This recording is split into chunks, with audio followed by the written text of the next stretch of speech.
And the difference pouring and between squeezing. your rye and your bourbon, the barrel age time with those? So honestly, you can age as long as you want to age. The only difference between the bourbon and the rye specifically is a bourbon has to be at least 51% corn and a rye has to be 51% rye. And they both are mandated that they have to be a new American charred oak, which we get from Missouri. It's all Southern oak. And new barrels, charred, boom. That's all you have to meet to get those criteriums. Personally, I'll let it age as long as we can possibly let it age. At this point, we barrel when we need to barrel, or you bottle when you run out, you bottle. Yep. Ideally, we'll let them sit as long as we can. We had an episode about barrels with Jackson Holstein about wine barrels. Sure.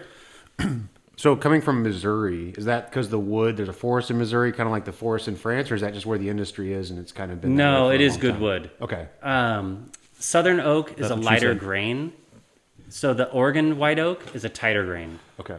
It's just a little less permeable and doesn't. Well, all you're doing in a barrel, for our barrels, once they're charred, it is the primitive version of a charcoal filter. And unlike wine, as things get hot and cold, our liquor actually moves in and out of the barrel. So I'll find like that barrel there leaks. When it gets hot, you'll see it leaking. And that's because it's pulling all the liquor into the wood grain. And then, unfortunately, in that case, out of the wood grain. And as it cools, it pushes it back in. Wow. So all the old rick houses, you actually will move barrels according to seasons. In the summertime, you put it towards the roof so it gets hot. Wintertime, you move them down so they get cold, and you'll rotate them. And that's just moving it in and out, literally in and out of the wood. And that's charcoal filtering. Literally all it is. And it's amazing. it's a beautiful thing in nature. And So then do you want more of a toast or less of a toast? If depends on what you're doing. Okay. And that's a personal preference.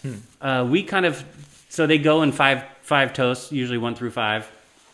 We hit around 3 and 4 typically, and we experiment around with that with different cooperages. The higher char you go, the more like vanillas and certain tannins you're going to Okay. get out of that. I don't necessarily love all of that.